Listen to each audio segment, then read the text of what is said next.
తిరుమల శ్రీవారి ఆలయంలో భక్తుల రద్దీ నెలకొంది. వారాంతం కావడంతో భక్తులు పోటెత్తారు. కృష్ణతేజ గెస్ట్ హౌస్ వరకు క్యూ లైన్లలో భక్తులు వేచి ఉన్నారు. శ్రీవారి సర్వదర్శనానికి 35 గంటల సమయం, టైం స్లాట్ దర్శనానికి 7 గంటలు, ప్రత్యేక ప్రవేశ దర్శనానికి 5 గంటల టైం పడుతుందని ఆలయ అధికారులు తెలిపారు. నడక మార్గాలలో భక్తుల రద్దీ సాధారణం కన్నా మరింత పెరిగింది.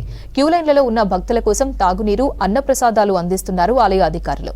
ఇక శుక్రవారం స్వామివారిని 63,493 మంది దర్శించుకున్నారు. ఆలయ హుండీ ఆదాయం 4,69,00,000 రాగా 31,676 మంది భక్తులు తలనీలాలు సమర్పించి మొక్కులు చెల్లించుకున్నారు.